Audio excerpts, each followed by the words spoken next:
Thank you all for coming. This is another installment. Hope you guys, if for those of you who started your holiday, hope you be safe. Hope you're enjoying it. I'm off on location right now, so the internet is acting kind of funny. But anyway, thank you all for listening once again. Here I'm giving you guys another installment. Like I told you, I'm gonna be on Brandon's back, on his back, because he's a fake Pan Africanist and he's given a lot of white supremacist Republican talking points. So again, I'm doing this because he's a grifter as far as like using the Pan African banner to promote himself, to promote his channel, which gives him revenue. So he is also a grifter himself because he is not truthful in who he is as far as identifying who he is. He lies and basically says that, well, I'm a Pan African, but I can have these views. But your views is in opposition of what Pan Africanism is. So this is why I'm doing this, because it pretty much makes Pan Africanism looks bad. He makes a lot of pro Black people look bad. He makes Africans and Black people as a whole looks bad as far as the representation of what it is to be Black and proud and show solidarity to Black people globally across the world, right? So I'm making it my little personal mission to call him out so people won't understand that, hey, look, there's someone that's doing checks and balances on him when he comes out of pocket politically. That's where he really shows how disingenuous, dishonest, and really anti-Black how he really is. So you know what I do, guys? I'm Mr. Show and Prove. Basically, if you see the thumbnails there, he did 2 shows that was basically political.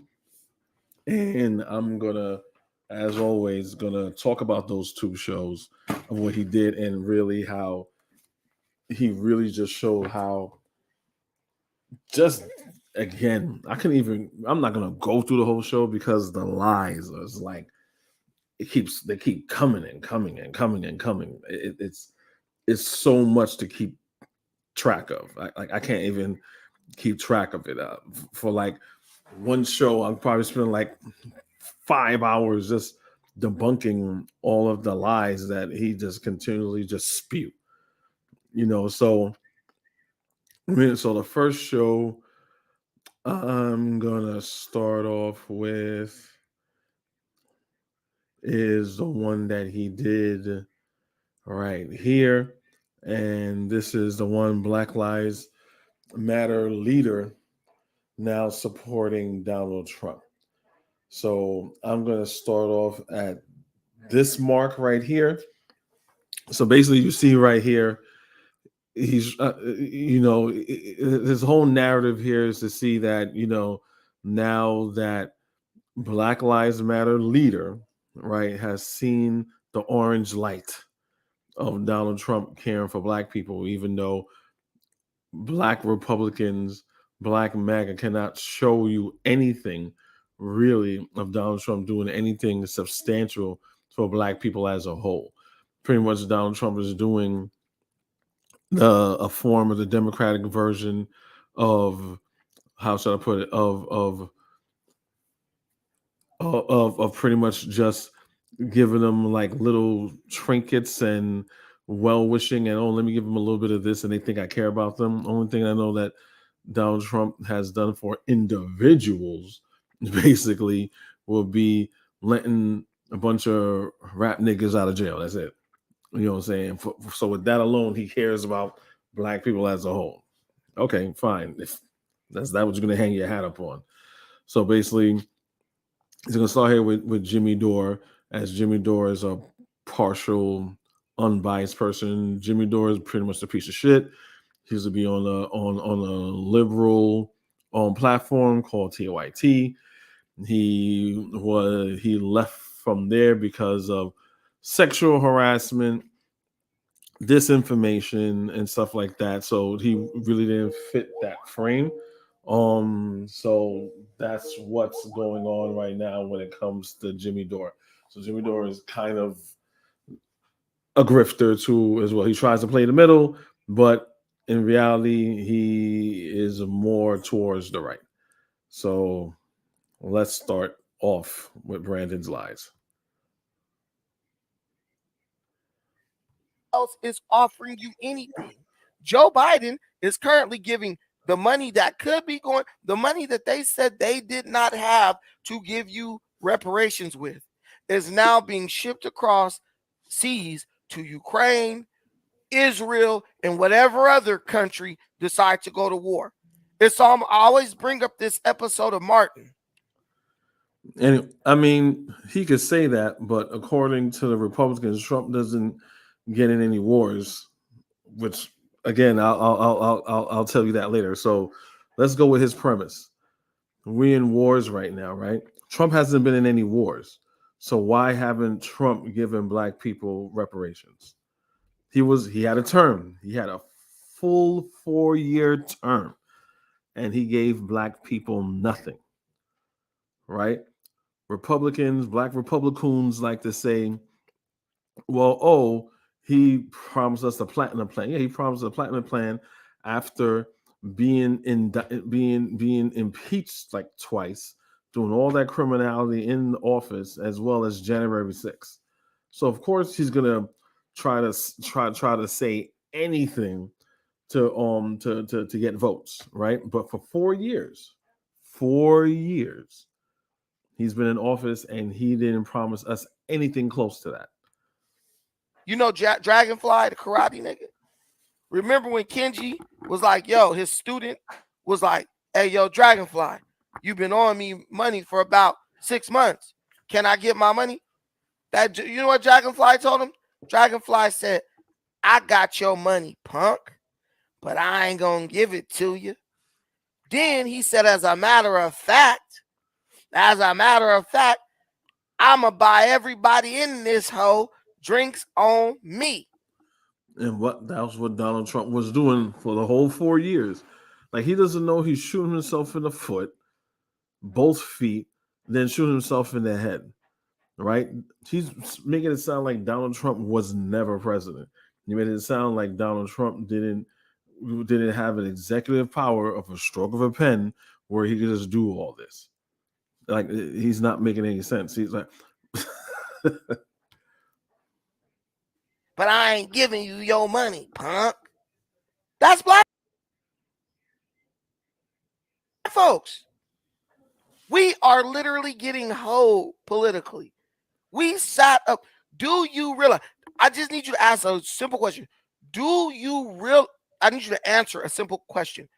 Do you realize that you are directly responsible for Joe Biden gaining the presidency of the United States? You pause. Pause. Didn't remember the last show that I did, and that it was all about him saying that the election was rigged.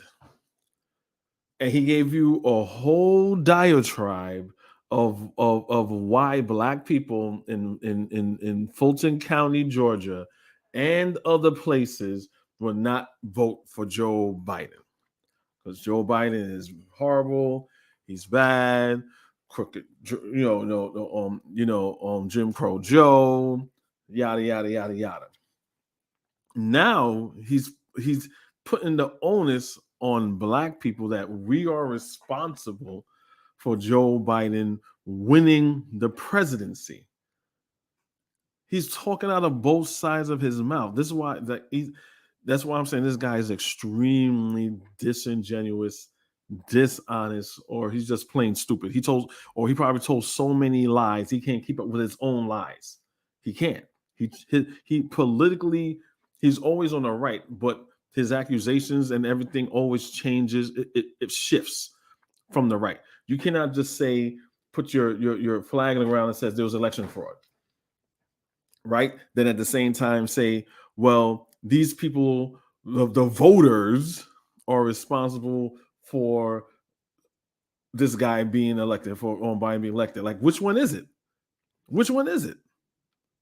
You may say yes, and if you say yes, now do you realize that this man has literally given something to every single racial demographic in this country except for you? Where they do that at? And I agree. And Trump had 4 years. His orange messiah was the president for 4 years, and he gave black people nothing. So two wrongs make a right, or two wrongs is just wrong. I don't get it. People, keep in mind when he talks about the Biden administration, think about what the Trump administration did. In comparison to the Trump administration, was it better for black people? Did, as far as like reparations conversation again, what blank check did Trump write out for black people for 4 years? Nothing, right? And Biden's term is almost up, and he did nothing close to reparations as well, right? I don't think he is. So how is one better than the other? I thought that politicians catered to the people who put them in power. So it would only be natural for Joe Biden to cater to the Negro. And how did Trump cater to the Negro? He didn't. He was just putting up bail money to get a bunch of niggas out that did nothing for black people. You know what I'm saying? What out of all those people that Trump let out of jail, what were they doing before they got locked up? What were they doing for the black community? Nothing. But because he is taking our vote for granted, because he knows in his heart of hearts these niggas will always be there, he knows he can crap all over us. Let's watch. Because everybody else sucks. And obviously, I'm going to drop some comments on it.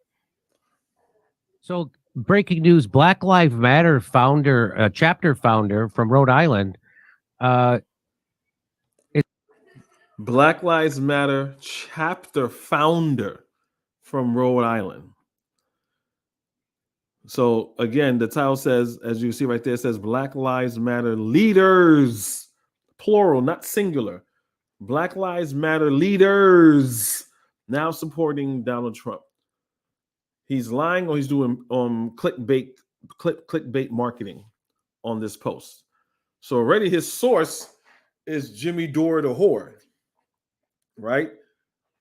Is Jimmy Dore the political whore? I'll say anything for money, right? And he got this clip and is saying, he said it himself, Black Lives chapter leader, Rhode Island, only from Rhode Island, is saying this. Let's rewind back just a teensy bit. That's a teensy bit. And obviously, I'm going to drop some comments on it. So, breaking news: Black Lives Matter founder, chapter founder from Rhode Island, is saying that Donald Trump is the best candidate. You want to hear it? He was on Kim Iverson, and let's watch. Because everybody else sucks. That and I don't know how genuine that is, because why he just gave we don't know what he's answering. I'm not gonna look for her what her podcast or whatever. I don't understand why he didn't have the woman ask the guy the question so we get the correct context of what it is. Jimmy just started him saying because everybody else sucks. But let's take it for what they're saying as being truthful. As these, Brandon and Jimmy Dore, they're obviously liars, and at this case, let's take what they're saying for face value. The guy said because everybody sucks. Okay. She asked him, why do you think Donald Trump's the best candidate? And he just said, because everybody else sucks. Well, why would you play that? And that's reason enough. People ask me, why you voting for Trump? What Trump gonna do? Trump the same as Biden did it? No, he's not. No, he's not. Trump is the absolute best candidate for anybody to vote for, but especially black. See how uncomfortable he is? He has to move. Brandon has to move himself, stuff like that, because he's lying. Body language says a lot. He's lying, so we know he's lying. So let's let him continue his lies. Americans, especially black Americans, it's hands down the only logical decision to make. And if you don't make that decision, you are one of two things. You are incredibly dumb, or you are an agent of chaos, because it beats the hell out of my nuts how a group of black people scared of their own damn shadow swear to God they don't want to get blowed up in a nuclear war. So again, this is as MAGA moron Negroes like himself, right? It's all feelings, right? I could take emotions out of it and say, well, what you just said, Brandon, absolutely makes no sense, right? Of why black people need to vote for Donald Trump.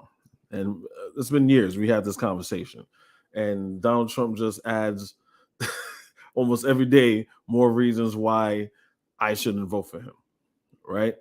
I don't even want Joe Biden either for other reasons, right? But we're talking about Trump right now. I'll give you, if you guys want me to do, hey, you need to do a video of why Joe Biden is not a good candidate either. Yeah, I'll definitely do that. That's not a problem. But if it was down to just Trump and just Biden, right?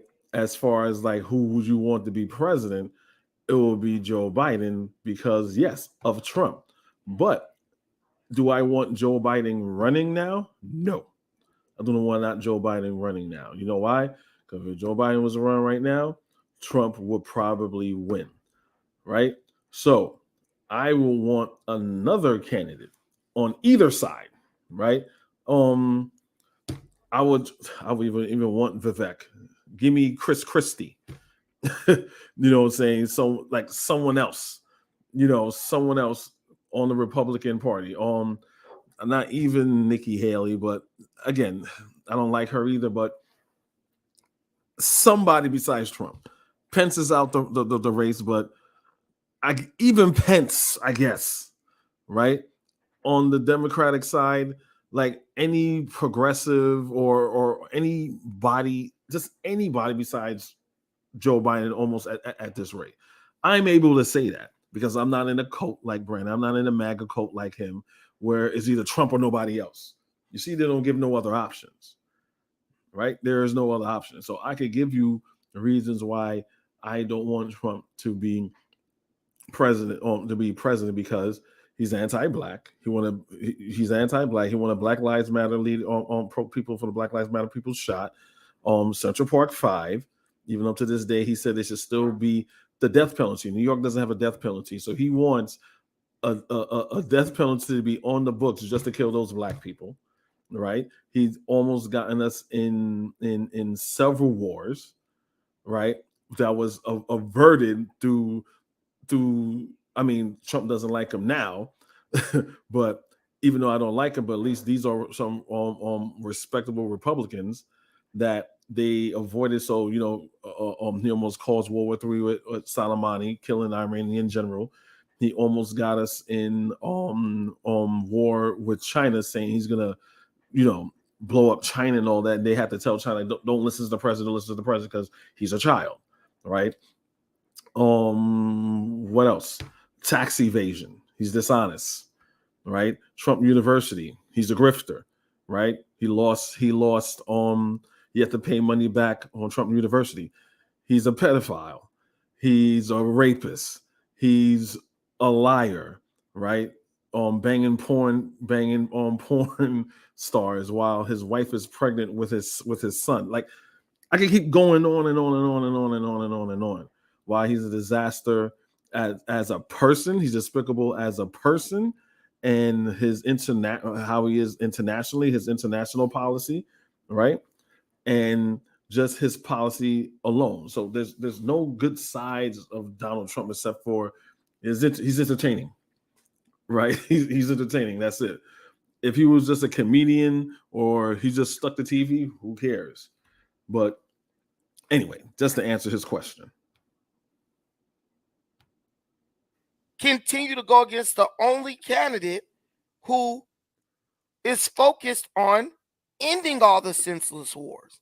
The only candidate who's willing to truly pursue peace through strength and to talk to our enemies and the people who don't look favorably upon the United States. That's bullshit. So looking favorably toward, so kissing Vladimir Putin's ass, right? Saying Kim Jong-il, praising Kim Jong-il, which is a dictator. Duterte is a dictator.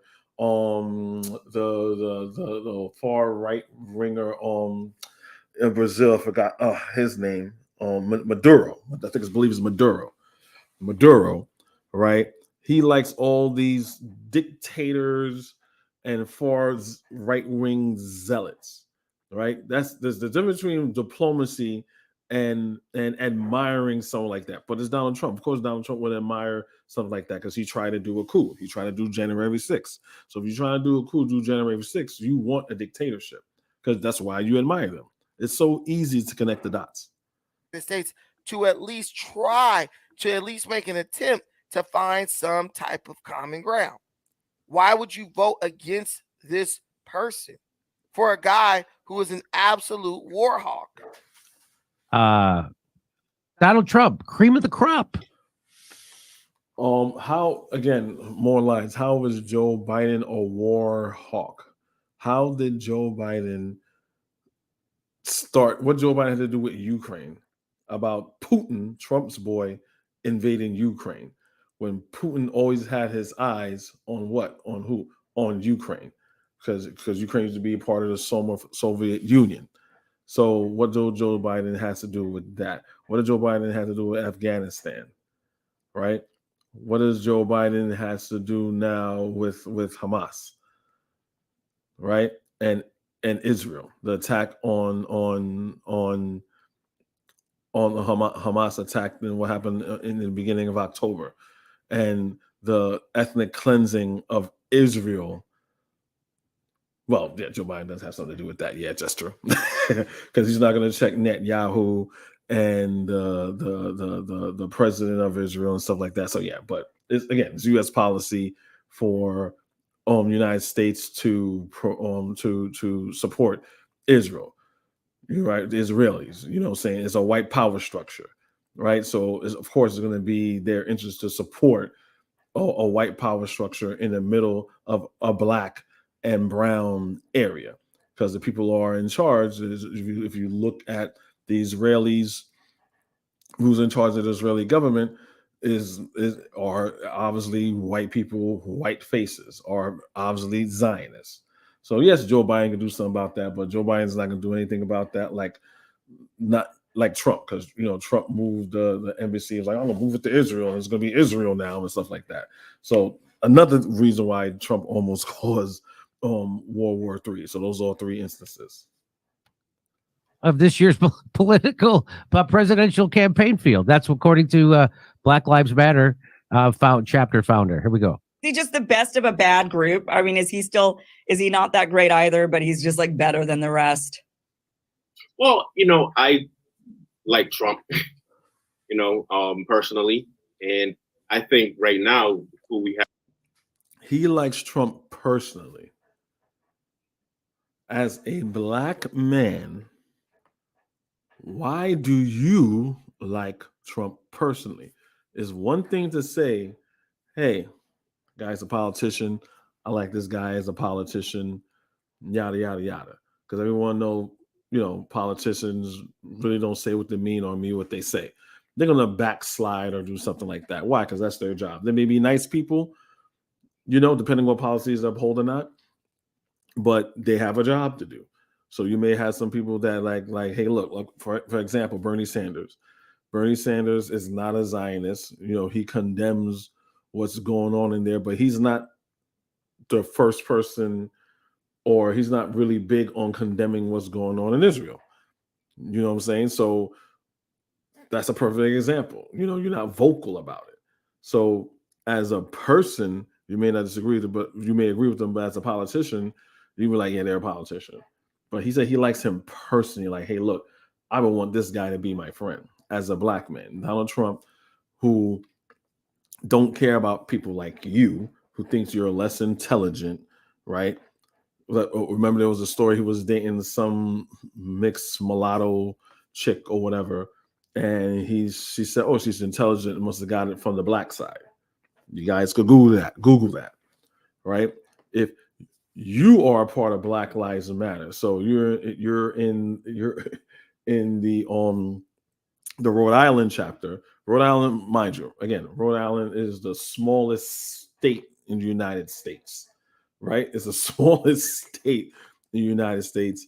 I've been through Rhode Island. There's probably like 12 people in Rhode Island, and this Negro is one of them, right? So Rhode Island is not that big a state and is nowhere close to to anything black, right? So you personally, as a black man, likes this racist. Yeah, that just tells you a lot about a person. That's like a black person saying, "Hey, there was nothing wrong with Robert E. Lee. What's wrong with Robert E. Lee?" He's like, "What?" Like, we shouldn't have to explain why that's a problem. But in this day and age, and this MAGA bubble that we have, where we have a bunch of plantation-minded Negroes, aka FBA ADOS, we have to mention the obvious. Have sitting in the Oval Office is just a deep disappointment. I deeply have disdain for him, and I really dislike the vice president as well. This is my thing, bro. These same people was sick. So I'm going to show him proof now. So he says, so I don't know if you guys know who this guy is. I'm going to stop sharing my page because I wanted to share something with you guys. Because again, I'm Mr. Show and Prove. So real quick, I just want him, again, just give him enough rope to hang himself, right? So I could share everything that just happened with you guys. So let me share this. So I spoke about Trump almost started World War III with China. So this is Reuters, U.S. top general security called China over fears Trump could spark war. To a Washington Post report on Tuesday. The top US general secretly called his Chinese counterpart twice during the presidency of Donald Trump. That's according to a Washington Post report on Tuesday. US General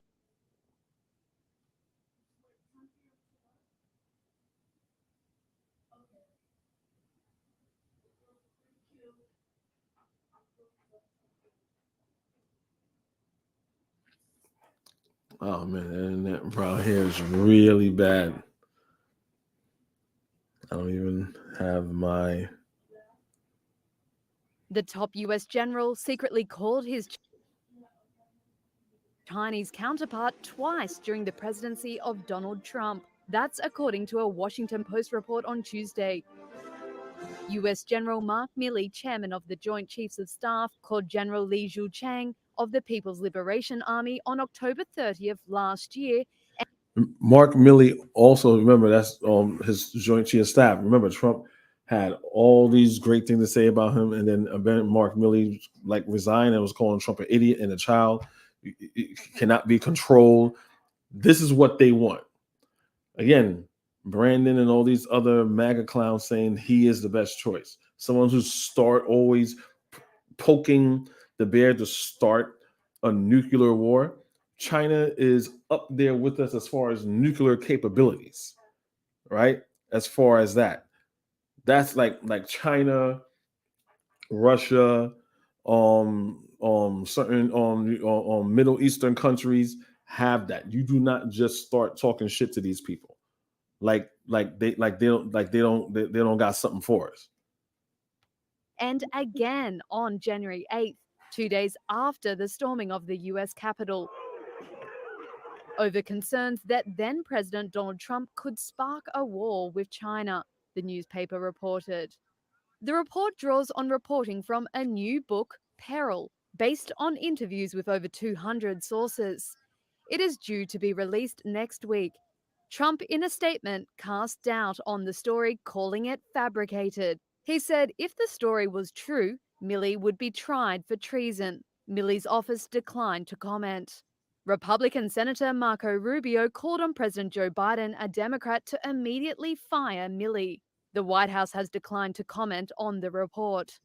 The Washington Post reported that Milley was motivated to contact Beijing the second time, in part due to a call with U.S. House of Representatives Speaker Nancy Pelosi, who had asked the general what safeguards were in place to prevent a, quote, unstable president from launching a nuclear strike. And there you have it, right? That's me proving one thing, right? So there's a new one. I forgot about this one. Another reason, like, oh, why?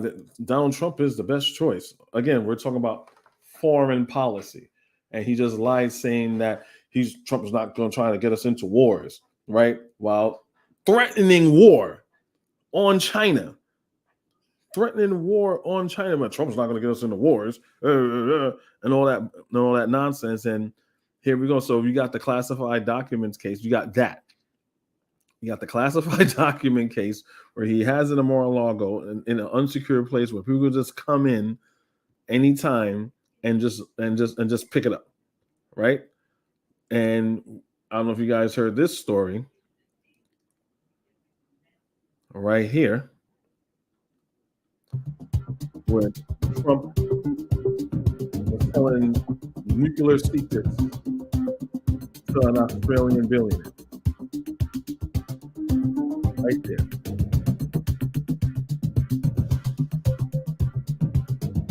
Right? So you guys also check that out. See, classified documents right there. This is the type of president that these fools want. And I think he's coming to an audience of idiots or people who are just not in the know.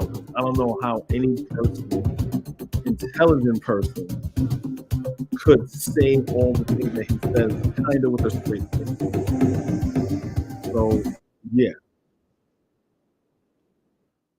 So you see right there, he's an international disaster. An international disaster. Just everyone like voting for him, you know he's gonna yes, start World War III. Good thing. I mean, I don't agree with most of his people, the Republicans, right, politically, but at least some of them, and I do say some of them don't want World War III to happen.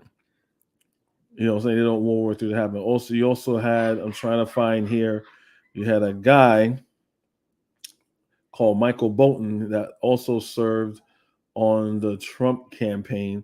And he was, I didn't put it there, but just Google Michael Bolton, and he admitted trying to start coups in other countries.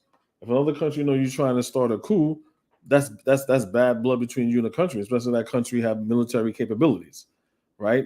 You're just creating another enemy against the United States. Please, people, please research all of this. This is not lies. These are admissions from Republicans and unbiased sources, neutral sources, right? So anyway, so let's keep it pushing.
And this is why this nigga is a fucking coon. Everyone knows that have two brain cells erupt together what was the initial purpose of Black Lives Matter. The name says it itself, right? The name says it itself. The mantra of Black Lives Matter is Black Lives Matter due to police brutality, right? Of downplaying Black lives. Oh, well, we thought he had a gun.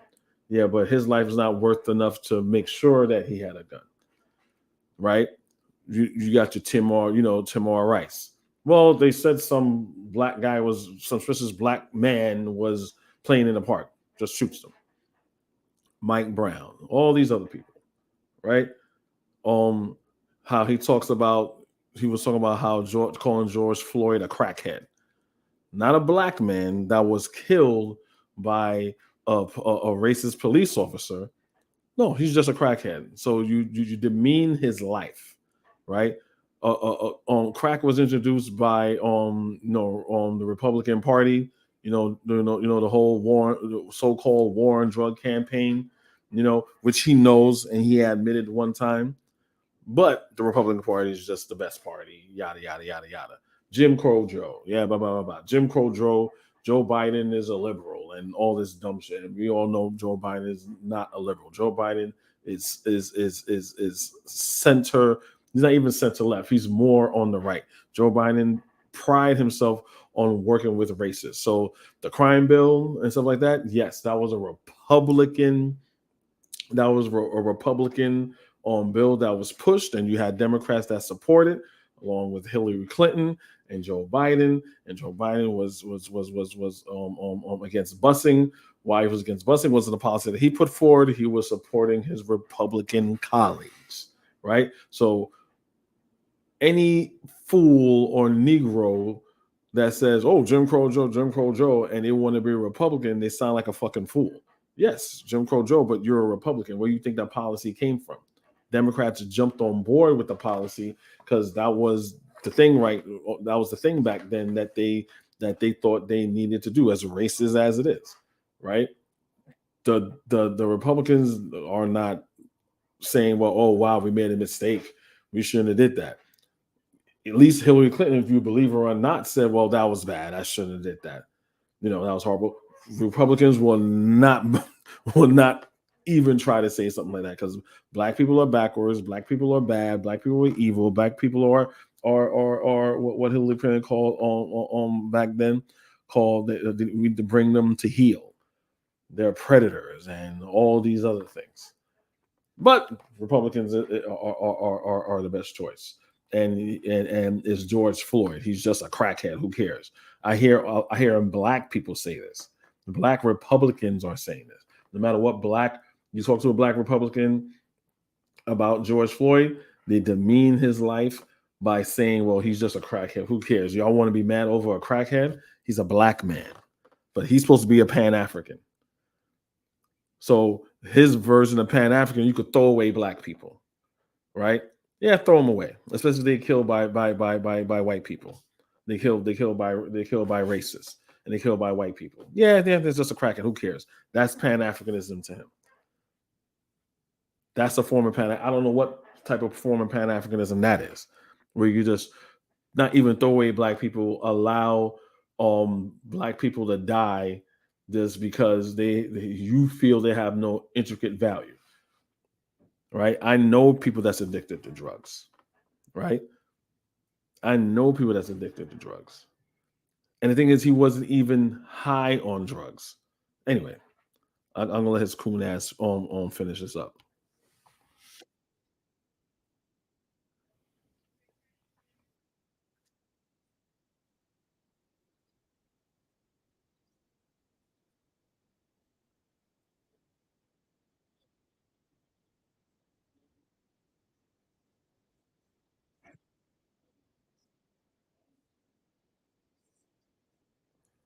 Very right wing, but Jimmy Dore is neutral.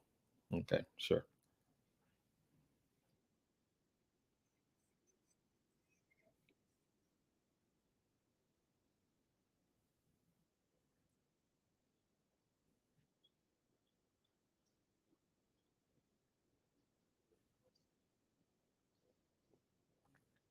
Has he been listening to Candace Owens? I think he's been listening to Candace Owens. That whole Democrat plantation thing cracks me up so bad because it's pretty much full on projection. Anyone knows the history of that phrase and what they're insinuating. Anyway, just study the Southern strategy, right? You know, just because you switch parties, they say, oh, we left the stain of democracy on the Democratic Party, and we're all now Republicans, right? Come on, again, you're not fooling no intelligent person. That's why they're on this platform.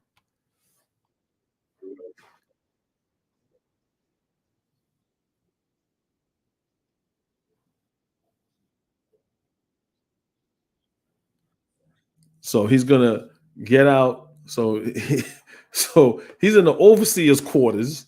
This is what a MAGA coon sounds like to me. The overseer sees the slave sees the overseer all the time.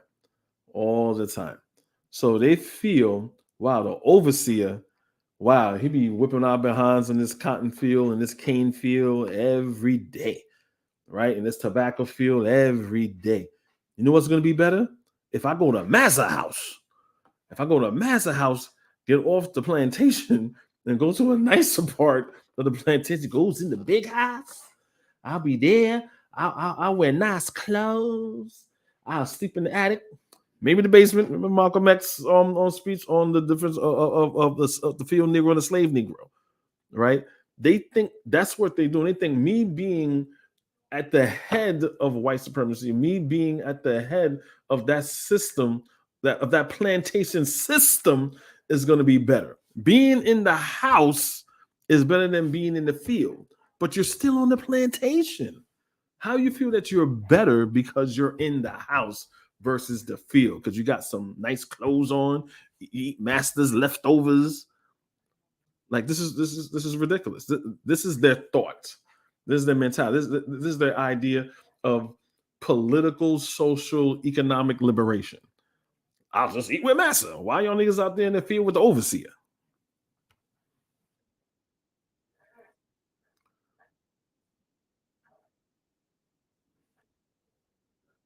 Anyway, that was that. I'm done with that. So that's like the first segment. Oh damn. Yeah, that's the first segment. Hold on. I don't think. Let me see here. Oh, my bad, guys. I even didn't share it, but I'm pretty sure you heard it. So pretty much that's what it was. right? I know I wasn't presenting. Jeez. Hold on. I got some comments here. I got Naps. What's up? Yeah. Naps right here.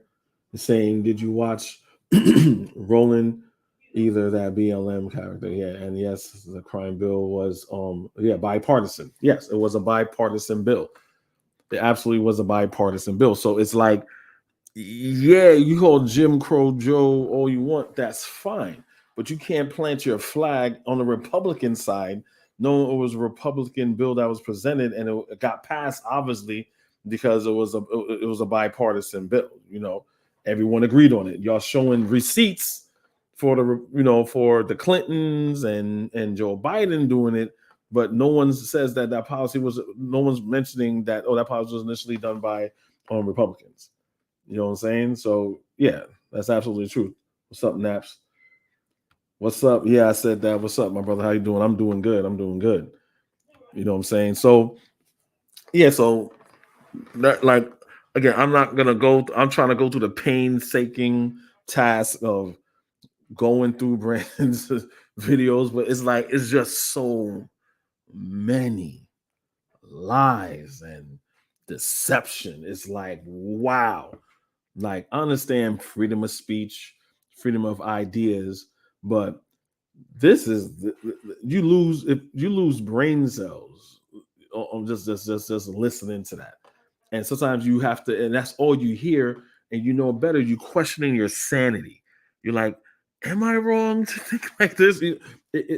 And that's all you consume. That's what you turn into. So that's that segment of the of that of that video. So remember that segment of the video was Black Lives Matter leader, now turn Trump supporter and all that bullshit. So hold on one second. I thought I set this up. I'm gonna do this one. Hey Naps, you probably not gonna like this, but this is the reason. This is the reason why I like Umar Johnson, because he speaks truth to power, regardless of the whole school thing and all this other stuff. I like this brother when it comes to this. When you get to my level of education, you become a coon or a Negro. And what's the difference between a coon and a Negro, Envy? The Negro is innocent in his ignorance. The Negro think Jesus is white. The Negro think white people are smarter. It's not his fault. He's been miseducated, Charlemagne. But the coon is dangerous. The coon knows Jesus wasn't white. The coon knows white people are not superior to blacks, but they will act like they are because they're going to get something for doing so. The coon consciously sells out his people. The Negro does it out of ignorance. I can work with a Negro. Never trust the coon. When you get to my level of education, you become a coon or a Negro. And what's the difference between a coon and a Negro, Envy?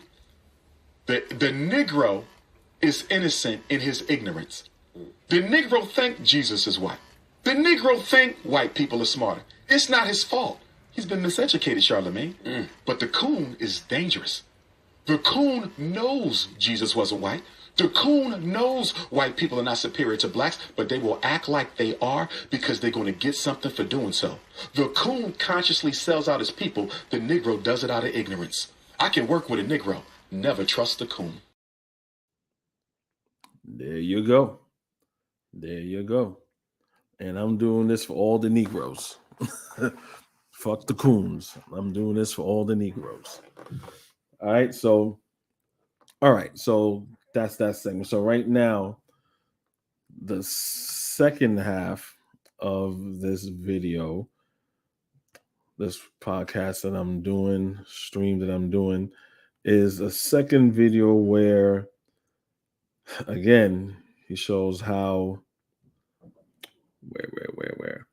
where he shows again how much he's just not a Pan-African at all, and just pretty much just a person just pretty much just hate black people.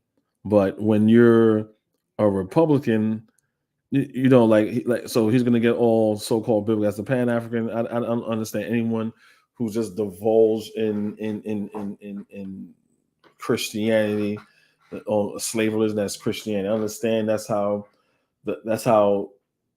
most of our people operate on, but can you give them like talk about some of the Orishas, talking about the Yoruba people and their stories? There's such a lot of African stories you can do as a parallel, something coming from us, I probably need to be about it. Probably do something on African stories and African religions and proverbs and things like that. I probably need to do that myself, but he'll just leave it at that.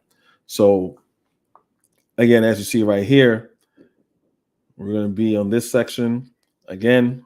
Hope you appreciate I took the painstakingly task of just trying to go through it. But like I said, he tells more lies than Donald Trump, and again, you can't be a Pan-African and says the things that he does. What the Bible says. The Bible says a man cannot have two masters, and we always know who his master is, right? He's a master to white supremacy. He's a master to just a master to white supremacy as a whole. So again, I'm not gonna play the whole thing. I'm gonna start it off a little bit here, and we're going to move on from there and dissect it as we move on. The police, whoever.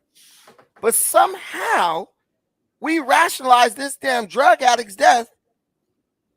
We rationalized destroying our communities once again over the death of a doggone crackhead, man. Like, I'm not trying to be insensitive. But in the hood where I come from, a crackhead is a crackhead. I don't know how you convinced a bunch of African Americans in 2020 or 2020, 2019. I don't know how you convinced a bunch of black folks to destroy their community after we saw the.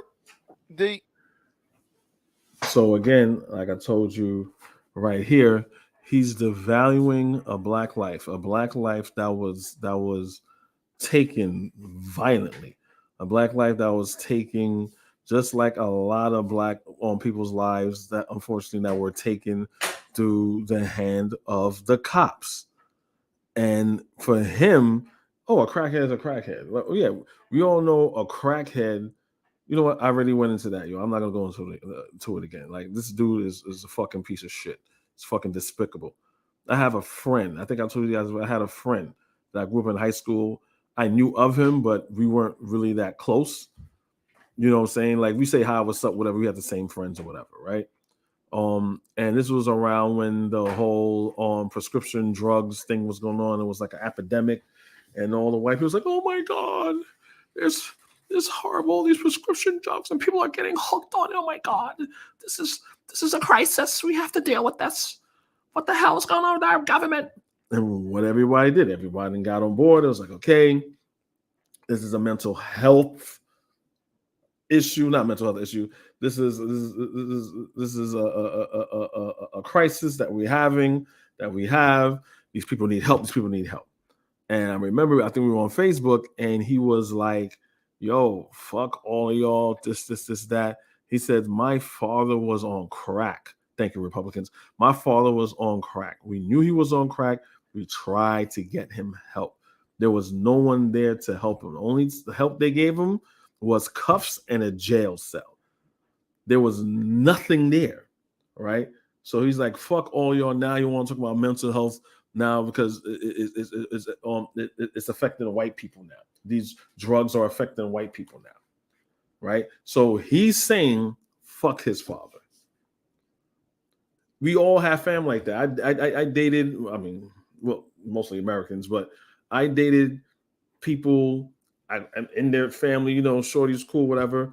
And she's like, "Yo, I remember seeing this one chick one time, and I was like, whoa, who's this?" And she's like, "Yo, that's my aunt. She's on crack." Yo, I'm talking like late 90s, yo. Crack epidemic's height was like in the 80s. You know what I'm saying? I'm talking like mid to late 90s. You know what I'm saying? She's like, nah, I don't. Yo, if she asks you something because she know that you know me, don't give her nothing because I don't, she's gonna smoke crack. I'm like, oh god damn. I mean, I hope her aunt is fine or whatever. But again, if something was to happen to her, right? When the cops, Brandon saying, fuck her, who cares? Why should we care? She's a fucking crackhead. This guy's a degenerate. You know what I'm saying? Again, this is not a person that has family values. This is not a person that reveres his own family because his family is a bunch of crooks, a bunch of criminals that treat him like shit. So he imprints that on all of the black people. This is how black people are. This is how black people must treat each other. I'm black, right? I'm in America, so all black people must be like that. No. Wrong. That's not true. This guy needs therapy and a hug. The aftermath and the results of destroying your community in the 94, I think they were 1994, Rodney King riots, right? A life is a life. Scoop, I see you down there. I'm looking at the comments. A life is a life, bro. But black people step over crackheads every day in their neighborhood and don't do shit about it. Don't go after the crack dealer. Don't go after the person bringing the dope into the community. Neither do you. Are you going after Republicans who put it in there? You're going to put it in a disadvantaged community to start all this anarchy. So you could have the same white talking points as a white person. He's picking up the same white talking points. Someone's going to throw a rock at you, hit you in the head and say, nigga, why are you bleeding? Why are you bleeding? I do not understand this. You know, rocks fly around here. This talking about, rocks fly around here and you're going to end up bleeding all over the place. I don't know if you got hepatitis. Like what? This is his talking points. If you have people in a downtrodden community, this songs about it. Tupac makes songs about it. The Grandmaster Flash makes songs about this. Nas, the conscious rappers, all people make like you're gonna do this, and the government knew what they was doing when they did that. You're gonna put it in a black neighborhood, which is always struggling, a middle class to low income, poor black neighborhood, and you can tell people, hey, look, you could be a millionaire in 2 months.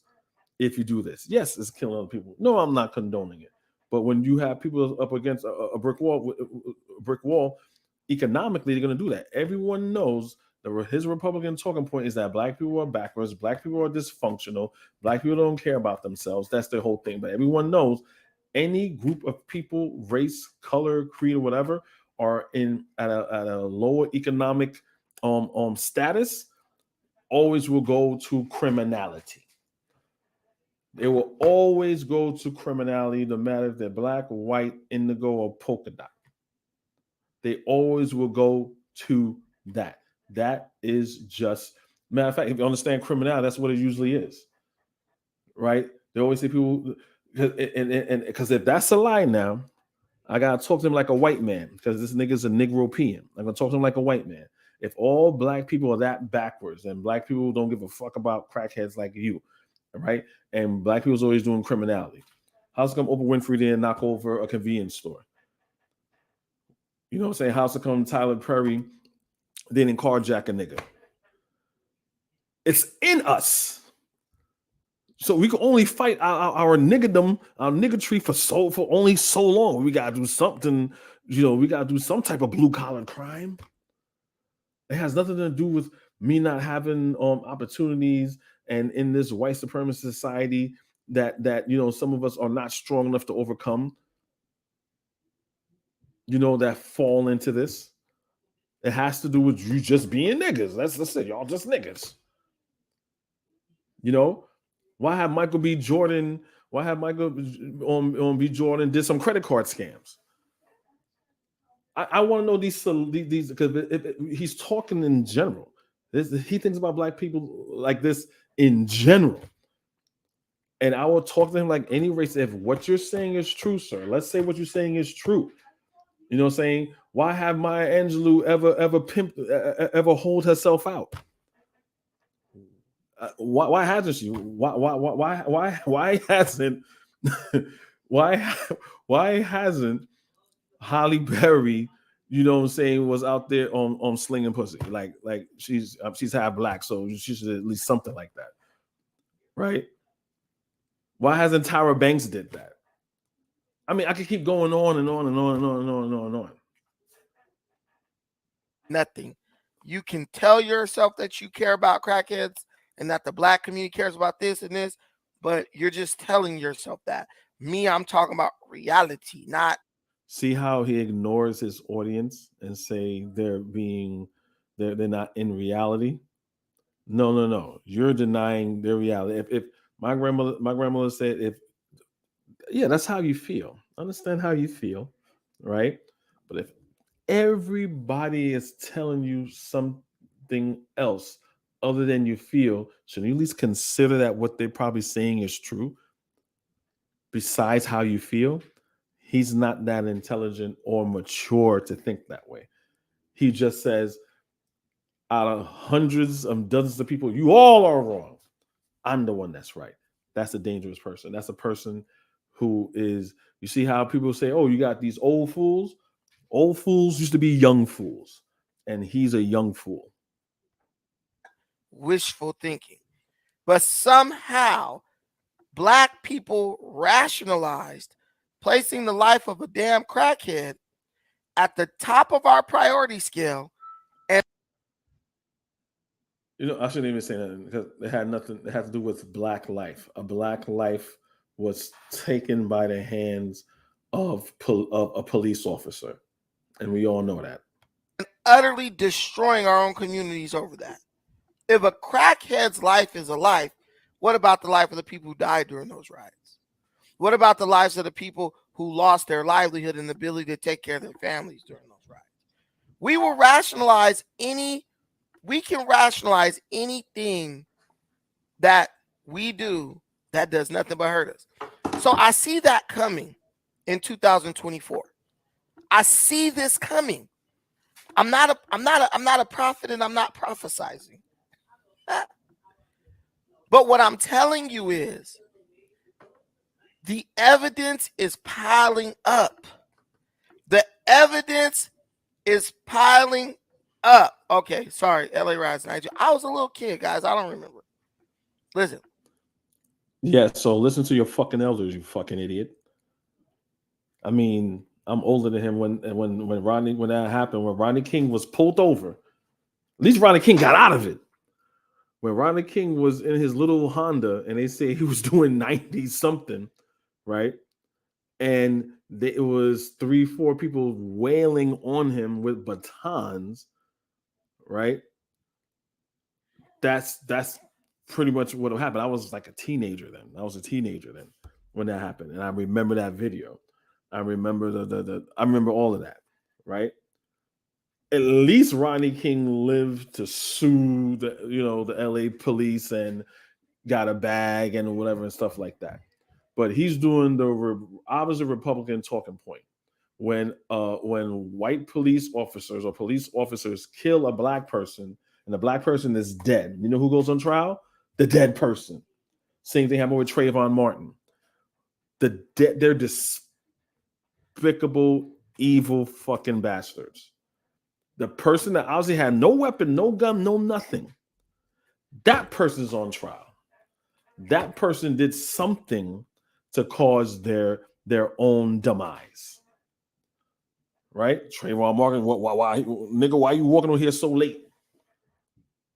Oh, you look like you got a gun. Okay, well, sure, Mr. Zimmerman, you had every right to do what you had to do. This is why people are upset. But he's going to demean it. Oh, it's just a crackhead.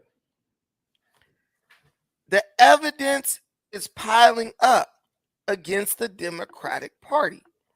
It's getting to the point where it's undeniable that these people rigged this election in 2020. I don't know if you... Bro. Yo. Didn't I just said in the last video he did, we're talking probably like a week or let me check it. Hold on, let me check it. Because didn't I just said not too long ago that now he's saying the election is rigged. Then on the video I just did, he said, well, black people are responsible for electing Joe Biden. Because I can't believe what happened in Fulton County. No way Joe Biden did this. He's Jim Crow Joe, this, that, and the other. There's no way black people voted for Joe Biden. So the election has to be rigged. Right? And he changed it again. So hold on.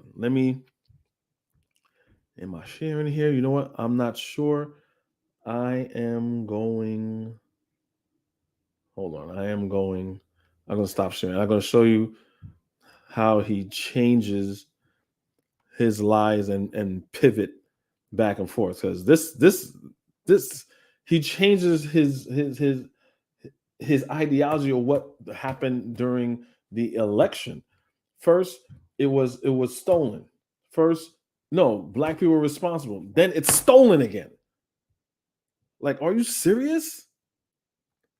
Like, how do people not see through this dude's lies? How come people do not challenge him on that? And it freaking eggs the hell out of me.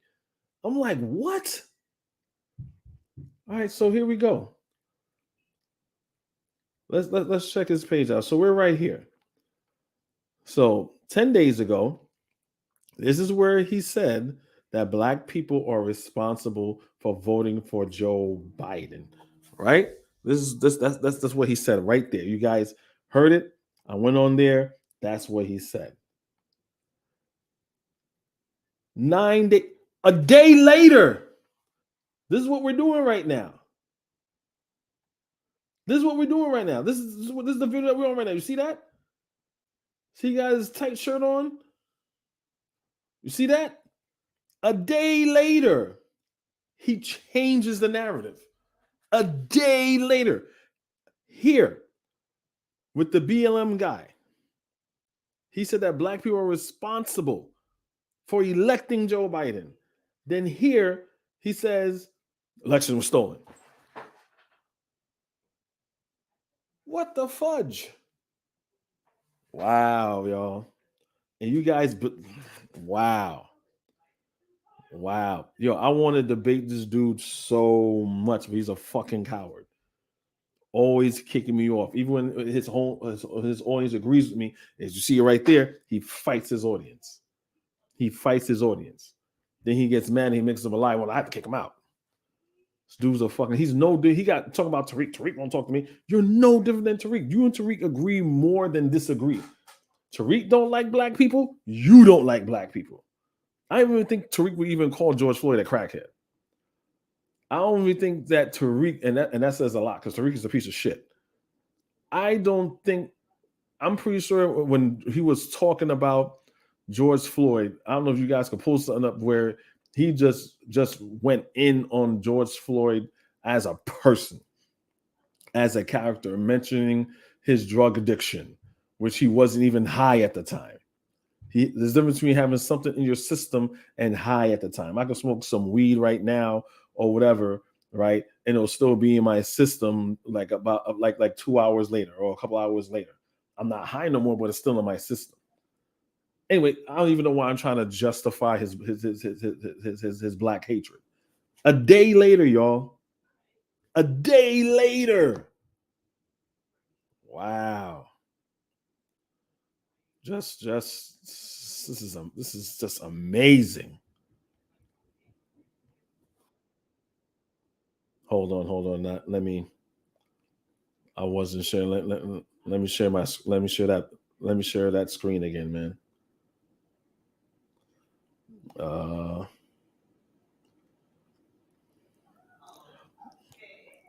Said black people responsible, bro. Like, what do you mean? Tough on paper. It says, I don't know what you mean by that. I know you give us like further context because I said a lot, and black people are responsible for certain things, yes, and certain things black people aren't responsible for. So I don't know if you could clear that up, and I'll be happy to post your response. So let me just get back to our scheduled coon program.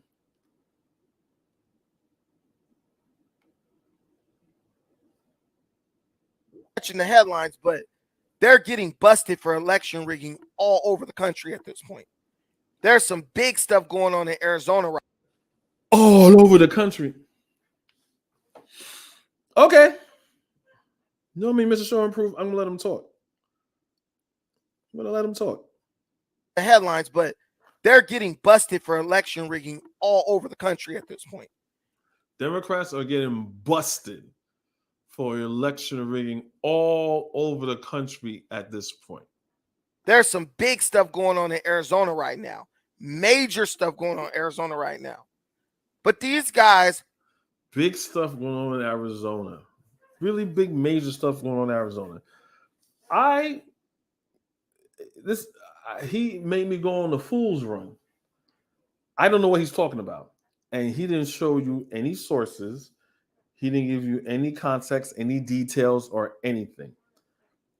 It's again, I don't know when he went on Breitbart or QAnon or Stormfront, or whatever Republican right wing racist media where he gets his news and his media. I don't know, but I couldn't find anything.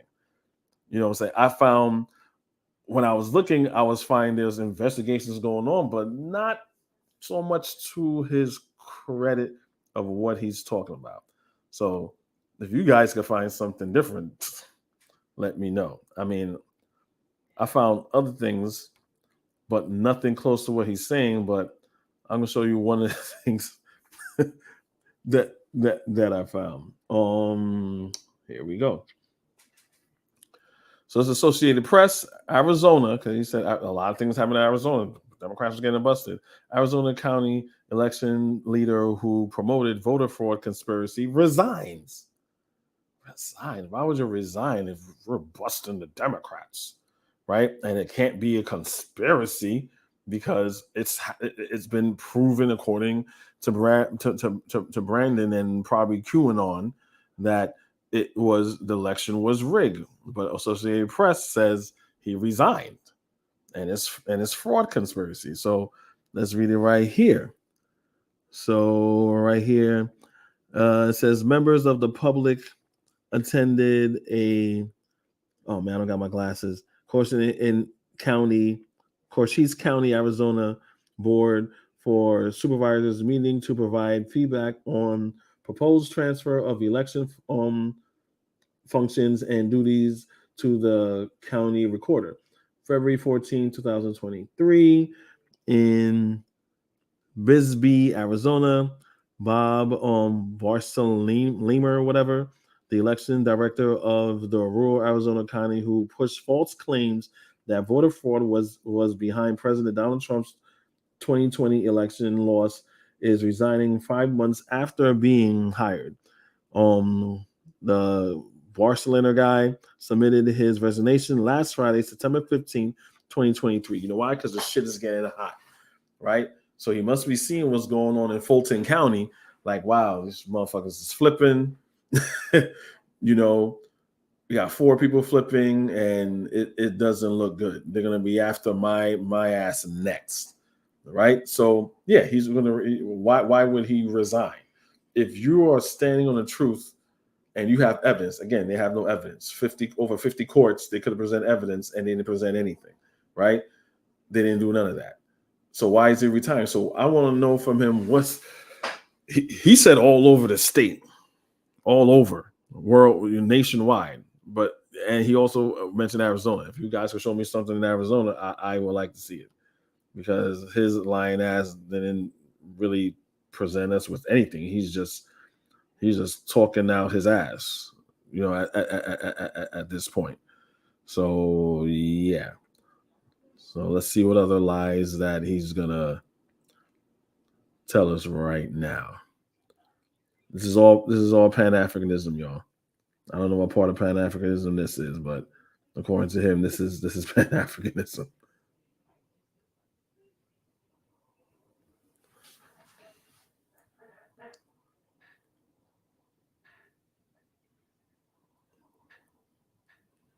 Come on, I hate the connection here. It's crazy. Pay for a nice place to stay. At least they can give you some good internet.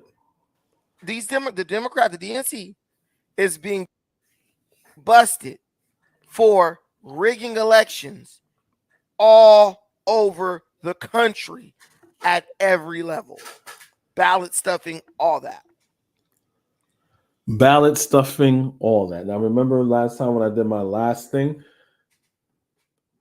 This short, trolly piece of shit ass nigga, remember, it was the wife and daughter that were the election workers that Rudy Giuliani and Trump said that they're professional election riggers or whatever, to the point where these women were getting harassed in Georgia.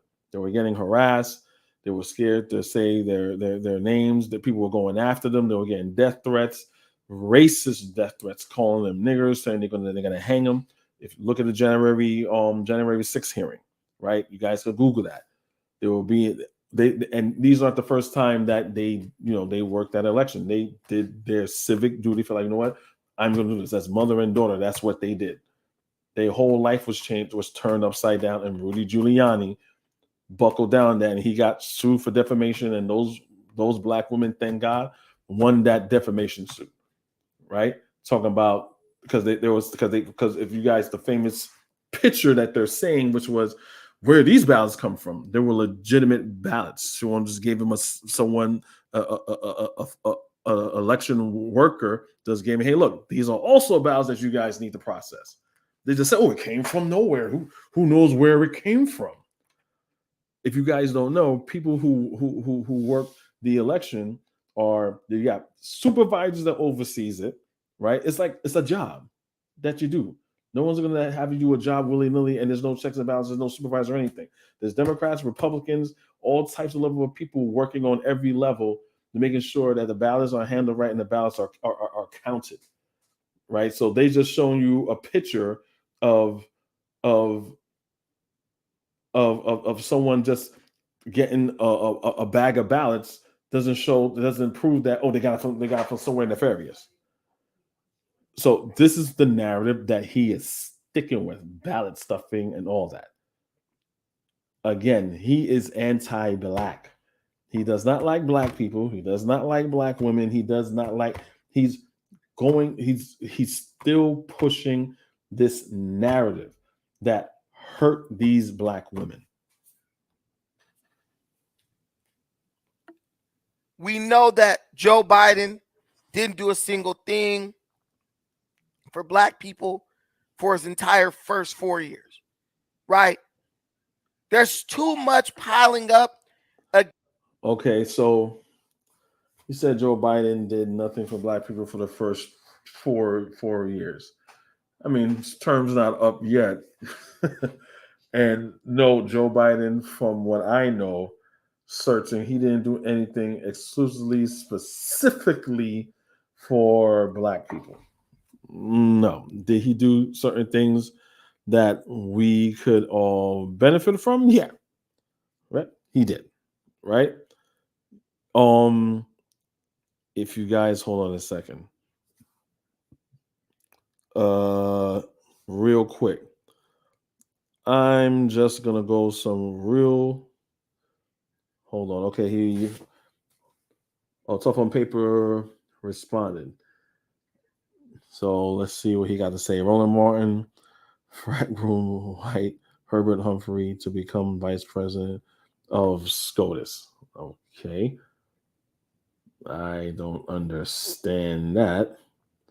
I really don't follow you on that. I don't know what you're responding to right there. And you put liberal media. So tough on paper. Hang out real quick. I'm about to bring this to a close. Maybe at the end you could come in and you could explain yourself, because I'm not sure what you're responding to. Yeah, I'm not really sure what you're responding to. So I'll just have you come up later on and respond to that. For those of you that want to know, Link is in the chat, and I'll bring you guys in. I'll wrap this up. Well, about to wrap this up real soon anyway. Then we can have some Q&A at the end. All right. So I was gonna show you guys real quick as far as like things that Joe Biden has accomplished 4 or 5 times better than Donald Trump. And you're like, well, what is that? Well, so far, the gas prices are lower than it was at Joe Biden. So just Googling good policies that Joe Biden has passed, right? So this is CNN, 5 significant bills and 5 executive orders Joe Biden signed. So let's do that. So what is it saying right here? Number 1, 5 marquee laws Biden signed his first year. Come on, CNN. What was one? The American Rescue Plan, right here. The American Rescue Plan Act to extend existing COVID-19 programs. That's good, but Trump, even though Trump was denying it and he took it because his old ass is about to die, he took the vaccine. He's claiming credit for that, even though he denied it in the beginning because they're anti-vax, but credit to that. So okay. To the infrastructure and investment. So he did do that on $1.2 trillion into America's traditional hard infrastructure, yada yada yada. Right? That's a job creating thing. Bills to avoid government shutdowns and keep the federal government running. Because Republicans try to do that. They don't care about the constituents over bullshit. Juneteenth National Independence Day Act. Again, what does that do for black people? If some Negro tells me, well, he did that for black people, that's just symbolic, empty symbolic bullshit. How does that put more money in black people's pockets? And Democrats think that's a real win. How the fuck is that a win? What economic incentives does that give on black people? What do we get economically for that? When Juneteenth was happening, you had all these businesses that was marketing off of it. Are those same businesses gonna that market off of Juneteenth gonna take that money and funnel it back into black neighborhoods, universities, or anything like that? No, they're not. It's another way of them getting free money off of black people, right? So that's 4, 5. Okay, so that's that. So that's like the consensus of what that is, right? So we're gonna go. So gas prices. I'm gonna go to the WhiteHouse.gov right here. You got Kamala Harris, the Indian woman. You got Kamala Harris right here. So yeah, job creation, COVID-19, gas prices are at a low. You can check their website out. Infrastructure bill, yeah, unemployment at a low. The whole Ukraine thing is whatever. It says ending our failed approach to marijuana. You could just take it off a Schedule 1 drug. Yeah, debt relief. Republicans was mad at that. That's how these Republicans are crazy. What has the Democrats done for us? Okay, we're going to do student loan debt. Student loan debt is something that's high. This will incentivize people to go to school and pursue their careers that they want to pursue, and don't have to fear about being in debt after you graduate. Nah, negative. Even coon ass Brandon was against that. What have them done to you? And they try to spin something positive, something negative, right? So I just want to share that real quick. Unemployment rate at an all-time low, lower than Trump ever had it. GDP up higher than Trump ever had it. Again, you could look that all up. And if I'm wrong, please let me know if I am. But I looked these things up, and that's what it is. Okay. So there's that. So again, I just want mention that again just to show you guys that I'm not just talking to just talk, and I'm trying to give you something to back up. Unlike him, he's talking from pure emotion. He has a bridge to sell you, which is the Republican bridge for black people. I'm not selling you on the opposite end, the Democratic bridge. I just went in on the Democrats, right? And their symbolism and doing nothing financially for black people. So there you go. All right, so let's continue. Against the Democrat Party, for any rational and logical thinking human being to vote for Joe Biden or the Democrats for presidency. There's even so much stuff piling up against him that it's getting really hard for the emotional voters, the ones who only vote off her doing it, while though she was doing it, everybody else on the plantation couldn't say F this and walk off the damn plantation and go north to freedom. Her doing it, going to try to retreat into metaphysics. They're going to try to retreat into religion. They're going to try to hide in that Bible. We do it too well. During slavery, Harriet Tubman was taking slaves to freedom. We had to make her Moses and sing Negro spirituals and everything else like that to justify why her doing it, while though she was doing it, everybody else on the plantation couldn't say F this and walk off the damn plantation and go north to freedom. We had this. You're a fucking idiot and you don't understand history. Number one, they named her Moses because it was a parable. Again, depending what generation of black people you're talking about. If you're talking like second, third generation Africans, then yeah, all they knew was the damn Bible, right?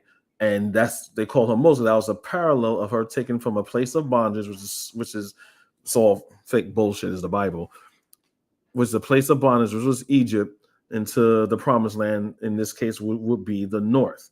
So the Underground Railroad, you fucking fool, consists of people. It wasn't an actual railroad, just in case you thought it was an actual railroad, you fucking moron. It was her knowing pathways, safe pathways and passages to the north.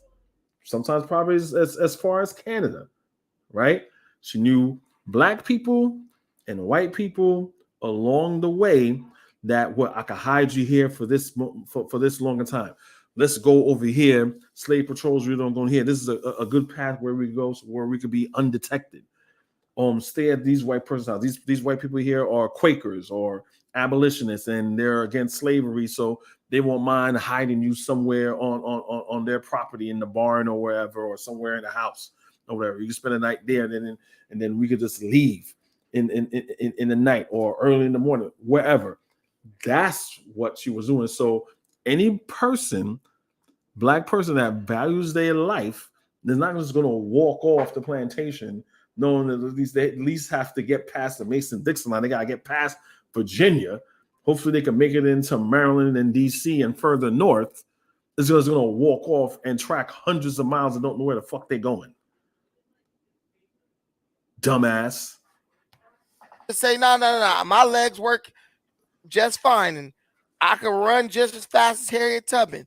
Oh, but she's Moses. I got to wait for Moses to come and get me. That's what black people do. When the You know what? Let me not. Evidence, when the physical material evidence is piled up against whatever we want to believe in, we start to try to go into religion. Same thing the Indians did when they was getting their ass whooped by this good white man all up and down the United States of America. You know what they started doing? They started saying, oh, the Great Spirit doesn't want you here. What the hell do you mean? When you was over there slaughtering the other Indian tribes, the Great Spirit wasn't nowhere to be found. But when the white men start kicking your ass, now you want to retreat into metaphysics. And that's what our people are going to do in 2024. Guys, gals, I'm telling you to prepare yourself for it. Know it's coming. Know it's coming, right? we are about to witness the return or the rebirth of the evangelical Negro voter, the one who makes a stupid decision and says, "This is what God led me to do," or Again, what he's doing is projection. Those type of people, from what I've seen,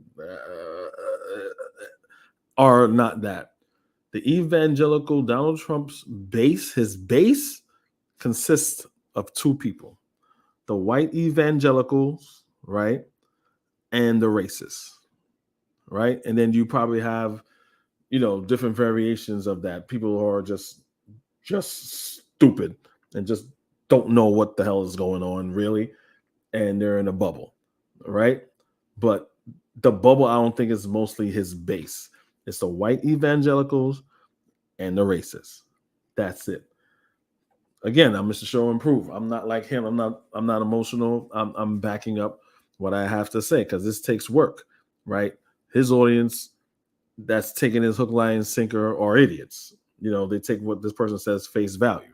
He puts up no receipts or whatever. He's talking like he's the authority. I'm not the authority on everything political, right? I'm getting it from somewhere, so I'm going to show you where I'm getting it from. All right, so again, he's talking about that the Democratic Party has an evangelical base. like what? Did you guys ever see all these Southern Midwest preachers saying they're gonna pray for Donald Trump? Donald Trump is this, Donald Trump is that, blah, blah, blah. Like in the beginning, you know what? Let me not get into that story because I'm trying to keep this. I'm trying to keep this short. Hold on. Yeah, right here. For example, now these are fellow Republicans, Christian. Jesus is white. This is my country. This is one of the greatest men. And before we start out, we'd like to pray over him. And we know we are people of prayer. So will you stretch your hands and pass President Trump? These are some of your greatest faith leaders. They would love to pray over you. Pastor Jensen's going to start. Apostle Maldonado. And we love you. Will everybody just stretch your hands? I'm going to show you guys this so you can just see the panel of ministers and preachers and stuff like that. They got a token Negro there somewhere, but you can see Towards the president before he gets up, because people. we know that prayer makes a difference. See, that's the token Negro right there. Oh my God. Isn't that wow? That is Martin Luther King Jr.'s daughter. It looks like her. Holy shit. I think it's her. Let's all pray. Wait, let me go back. Heavenly Father. Yo, I think that is her. Rewind it back. Heavenly Father, we come to you today. Whatever. I'll you guys can rewind back later. Trying to get through that. Damn, where is it? Where is it? That's not it. No. You know what? The hell with it, guys. Whatever. That's some of the preachers. I could have swore I had that up. It was basically evangelical minister that was a part of a whole group of ministers like that, basically saying that the evangelicals have gone like too far with their messaging and all the other stuff, and he kind of like got out of Dodge because they turned on him and all this other stuff. So yeah, I didn't put that up. I'm terribly sorry about that, but we're about to wrap this up.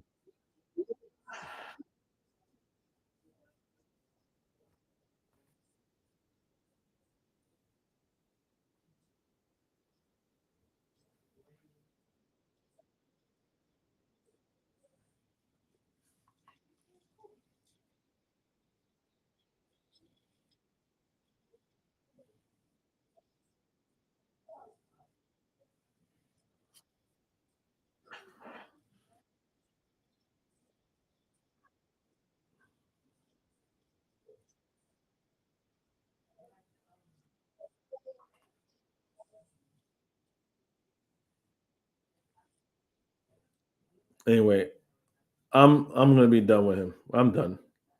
I'm done. I'm gonna make these last 2 points, and we're gonna get to the Q&A portion of it. Right now, tough on paper.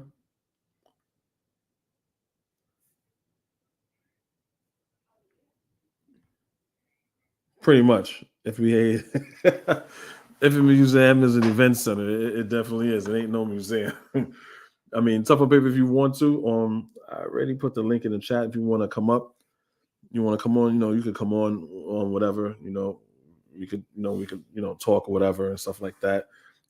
Say what you got to say. If you want to say anything, doesn't matter what you got to say, contribute, to the discussion. While you get that done, I'm gonna just state my last 2 points that I wanted to share with you guys for some of you that may not be in the know. So I'm not gonna do that one. All right, so this. Oh, I did find the whole Christian thing. So yeah, I did have it. All right, here it is, real quick. Have you ever been told to turn the other cheek? It's a phrase we've all heard before and have been encouraged to follow at least once in our lives, to choose peace and forgiveness over violence and revenge. It's one of the most famous of Jesus' teachings from the Sermon on the Mount.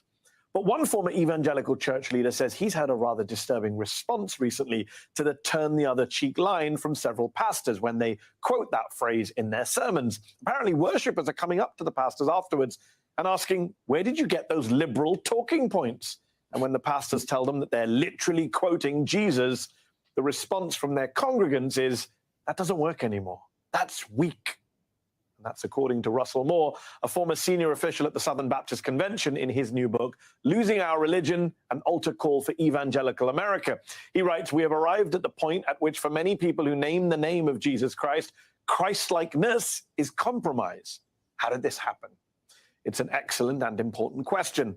Moore has been an outspoken critic of Donald J. Trump since he first declared for the presidency in 2015, breaking from many other evangelical leaders to not only openly call out Trump's egregious behavior, but to criticize those of his congregants who pledged their undying support to a deeply unchristian figure. In one op-ed in 2015, Moore wrote, Jesus taught his disciples to count the cost of following him. We should know, he said, where we're going and what we're leaving behind. We should also count the cost of following Donald Trump. To do so would mean that we've decided to join the other side of the culture war, that image and celebrity and money and power and social Darwinist winning trump the conservation of moral principles and a just society. Moore clearly did not mince his words, and he faced intense backlash from evangelicals, Republicans, and even Trump himself, who called him a nasty guy with no heart. But the rise of Trump wasn't the only issue Moore spoke out against. He called out blatant racism within the church, and when he heavily criticized fellow church leaders for cover-ups of widespread sexual abuse, he then became the target of an internal investigation. Yeah. Sexual abuse, right? They don't own or allowed to do that. For those of you that are new, but then used to just gonna show you guys, because when you tell them, hey, against and being molested and stuff like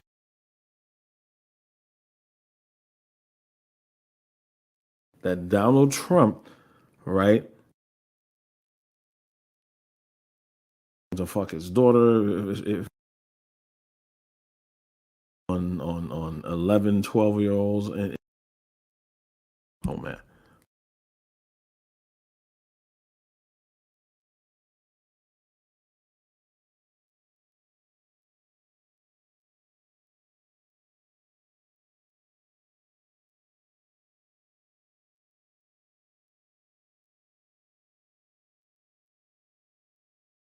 Did you see the diary? But Trump His is not a daughter said that pedophile he used to take judging showers with girl her. pageant. Yeah, I think I don't know. I think my mic went off for like a second there. Again, Republicans don't like to out their own. So of course, like what the what MSNBC correspondent said, they turned on him when he was pointing out what within the evangelical MAGA base, racism and pedophilia of the church.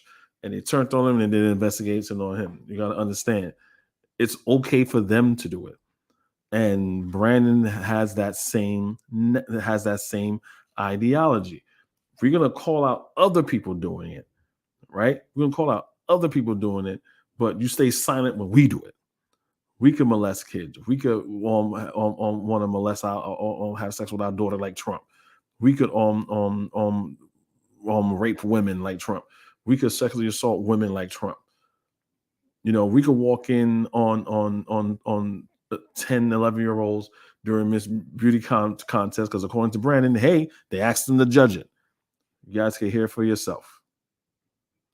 And Did you see the diary? But Trump is His not a daughter said that pedophile he used to take judging showers with girl her. pageants, walking in on them. Like, give me a fucking break. Hey, bro. Hey, they hired him to judge it, and guess what? Did you see the diary? But Trump is His not a daughter said that pedophile he used to take judging showers with girl her. pageants, walking in on them. Like, give me a fucking break. Hey, bro. Hey, they hired him to judge it, and guess what?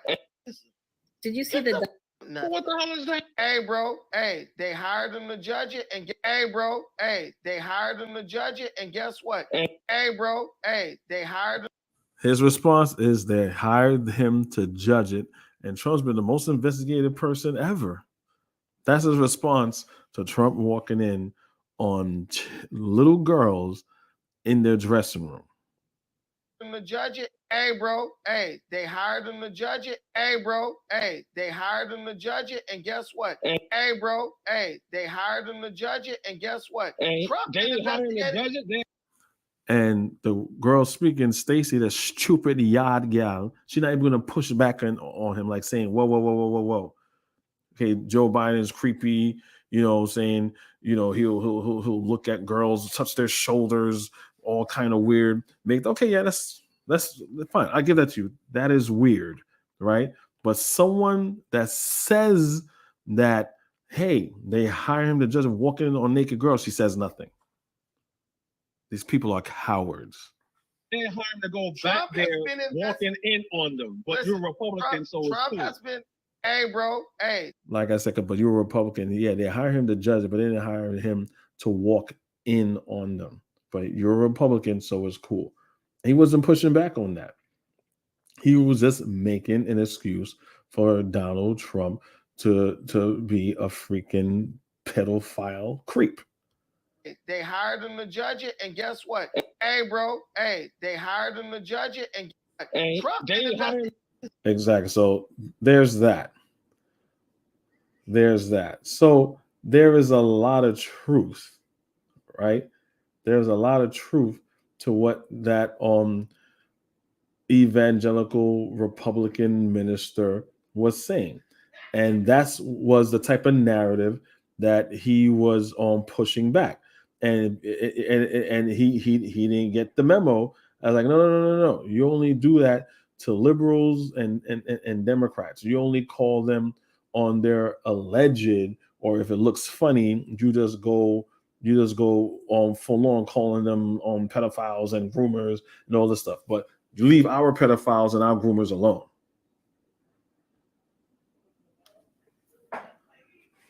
Absolutely sickening. Like no one, really? No one calls that out. This is just weakness. This is why I do what I do, only because he's doing it under a banner of pro-blackness. The black conservative, he's just doing it under, well, phenotypically I'm black, I am pro-black, but I'm just a black guy just so happens to be conservative. He's not running on I'm a pro-black person who is also conservative, because those two things don't mix. They cancel each other out. You put those two things together, is like matter and antimatter. You're going to get an explosion because they just can't coexist in the same space. Not so all whatsoever. Oh man, this is.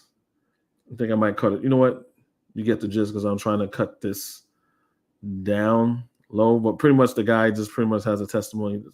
The internet in here sucks. Basically his whole testimony of saying is evangelical people that's doing all this other stuff, and they're pretty much hypocrites, right? They don't walk and talk the way that Jesus be supposed to be Jesus like. This is what Jesus wanted you to do, to be, right? So again, are you, hold on. Cool. Tough on paper. Are you ready? I don't know if you're in the room. If you, again, I said I put the link in there. I don't know if you're still in here. If you want to come in, come in. I'm gonna make like 2 other points, and then I'm out. I don't know if you can't see it or find it, but I did put the link in the chat. If you or anybody else wanna come up or whatever. But until I see you in the chat, in the room, the chat, I'm going to keep on pushing and show these last 2 videos. It's getting late. Got things to do. So anyway, so when he was talking about, again, Brandon switches from in a day, it was election fraud to no, it's not election fraud. Black people are to blame for everything that's going on right now. Right? That's what he keeps pivoting to right now. So again, what happened in Fulton in Georgia, there was 19 people that was charged, 4 people are flipping. So this is the narrative that the Republicans are taking. Member, obviously, of the president's legal team, also General Michael Flynn's defense attorney, a great American, one of the country's leading appellate attorneys. Sydney, first of all, thanks. I know you are going every which direction right now, busy as you could possibly be. Let's start out right now with the president's path to victory here as you and the legal team see it. That was Lou. Again, so that's Lou Dobbs calling her attorney. What are you and Trump going to do as far as this, that, and the other? Because you're part of the legal team, yada, yada, yada. Sidney Powell flipped. She flipped, saying, look, yeah, what I did was bullshit. It was wrong, whatever, yada, yada, yada. Lou Dobbs, back when he had a Fox Business show, speaking with former Trump campaign lawyer Sidney Powell, and you heard him refer to her as Trump campaign lawyer Sidney Powell, before Fox told him to basically scram due to his lies about the 2020 presidential election. Now, even though it was abundantly clear on that day, which was November 19th, 2020, that Powell was in fact working for the Donald Trump, legal team, Trump now claims that no, what are you guys talking about? She was never on my legal team. So this might have something to do with the fact that she decided to take a plea deal in the Georgia election interference case. She is very likely going to testify and provide information in regard to the other co-conspirators in that case. One of those co-conspirators could be Donald Trump. And so that might explain why he's kind of distancing himself from her, but it's not the first time Trump has done that. So stick around, I'm gonna tell you when he did it previously, but let's get to his recent Truth Social post where he wrote the following. Despite the fake news reports to the contrary, and without even reaching out to ask the Trump campaign, Miss Powell was not my attorney and never was. In fact, she would have been conflicted. Miss Powell did a valiant job of representing a very unfairly treated and governmentally abused General Mike Flynn, but to no avail. So he told the truth about one thing there. She did represent Mike Flynn to no avail.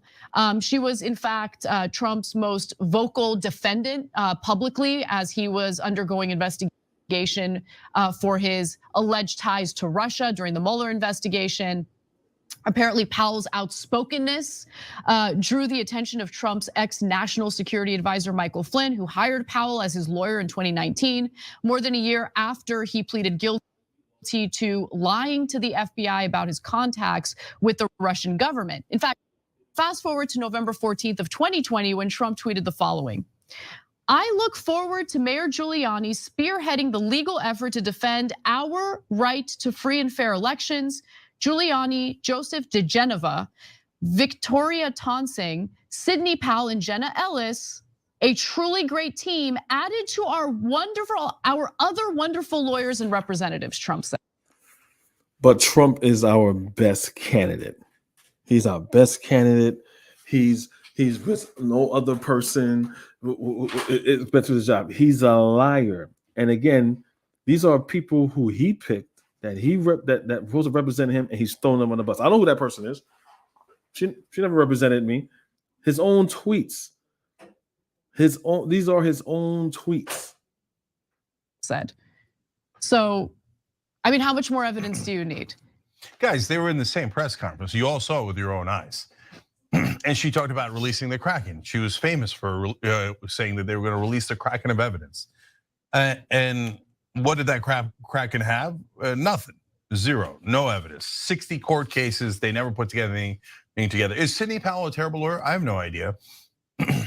Happened. Okay, so let's take a look at the press conference I'm referring to, and I'll tell you what the Trump campaign did afterward. The Dominion voting systems, the Smartmatic technology software, and the software that goes in other computerized voting systems here as well, not just Dominion, were created in Venezuela at the direction of Hugo Chavez to make sure he never lost an election after one constitutional referendum came out the way he did not want it to come out. You couldn't possibly believe that the company counting our vote, with control over our vote, is owned by two Venezuelans who were allies of Chavez, are present allies of Maduro, with a company whose chairman is a close associate and business partner of George Soros. So Soros always comes up. So that's so-called anti-Semitic. George Soros is a white man. He just so happens to be Jewish. So when they're against Jewish people, it has nothing to do with religion, obviously. But they still call it anti-Semitic, which is stupid. It's like saying, hey, I didn't like what that gay person did, and they say you're homophobic. When I was next to the gay guy, how am I homophobic? If I had a phobia of the guy, I'm gonna be next to him. Anyway, this is the new day and age that we're in with the bullshit. So yeah, so you see Giuliani there, you see Ellis there and everything. Again, they're still spearheading this nonsense. Oh, 3 days after that, remember that was November 19th, 2020. 3 days after that, on November 22nd, 2020, the Trump team puts out a notice or a statement, I should say, reading that Sidney Powell is practicing law on her own. She is not a member of the Trump legal team. She's also not a lawyer for the president in his personal capacity. Now, the reporting at the time indicated the reason why they distanced themselves from Sidney Powell was because she's a lunatic and she carried herself like a lunatic during that press conference. Trump has been agitated about Giuliani and Powell for a few days, advisors said, complaining about how Powell had sounded at the news conference, how black liquid had dripped down Giuliani's face, and about how long the appearance had stretched on. And it was a very long press conference. But to me, Cenk, that didn't make any sense because Entire election, frankly, in all the swing states should 2020, because she kind of disclosed what their plan was, what their plot was. Let's watch. The entire election, frankly, in all the swing states should be overturned, and the legislatures should make sure that the electors are selected for Trump. You're not supposed to say the quiet parts out loud yet, Sidney Powell. That was November 19th, 2020, the same night as the press conference. So remember, they do the fake elector plot, and it all goes all the way to January 6th. And the point of the violence on January 6th was to delay the proceedings so they could say, we're not sure who won, we're sending it back to the states where they had the fake electors waiting. Trump was asked about that. Let's hear what he had to say. protected by attorney-client privilege, but there could be an argument made that those conversations are protected by attorney-client privilege, but Trump says she was never his attorney. Oops. And Trump was asked about that. Let's hear what he had to say. He's an idiot. Mr. President, you said Sidney Powell wasn't your attorney. Are you concerned that you won't be covered by attorney-client privilege? No, not at all. We did nothing wrong. We did nothing. This is all Biden. Indictments and impeachments. This is all about Biden. He can't do anything right. The only thing they know how to do is cheat on elections and election fraud. This is all Biden stuff. All of these indictments that you see. I was never indicted. Practically never heard the word. It wasn't a word that registered. Great answer. So it's all about Biden. He never even heard the word indictment until recently. He just made up. I believe that because Trump is an idiot. Yeah. Which doesn't speak well of you. You should try to, read a little bit. And that's, if you read past the page, you might have heard of the word indictment. Well, you have now. Congratulations. And congratulations. Yeah, because remember, Trump, there's a lot of people that work with Trump and Trump's cabinet. They say if you give him more than a page, so, you got your daily debriefing on, hey, Mr. President, this is the business of the day. And they'll give you a report. They say if it's more than a page or two, that he wouldn't want to read it. I'm like, wow, this is how serious he takes his job. I'm blowing your only potential defense against Sidney Powell's testimony, which was attorney-client privilege, because you just told us she was never your attorney. Hey, MAGA, earlier in this segment, weren't you?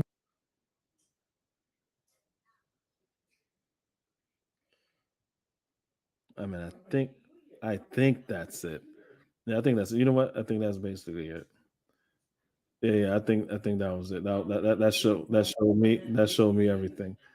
It was that, and yeah, you had Jenna Ellis, who was his other lawyer, and she also flipped. So just hold on. I don't want to play any commercials, so let me let this play out, because I don't want to play any commercials. So hold on a second. I'm going to share it anyway. Hold on. Bum. Where? Right there. Oh, no, that's not it. Oh, crap. Where did it go? Yeah. Right here. Sorry about the stupid commercial. So anyway, Jenna Ellis was also a part of the January 6th thing. So that's her picture right there. So it's not playing. Breaking down Jenna Ellis's guilty plea. Okay, start right now. Trump accepted a plea deal Tuesday in the Georgia election interference case. Attorney Jenna Ellis pleaded guilty to aiding and abetting false statements. She will serve 5 years probation, pay a $5,000 fine, and write an apology letter to the state of Georgia. She offered a tearful statement to the court Tuesday, in stark contrast to what she said after the 2020 race.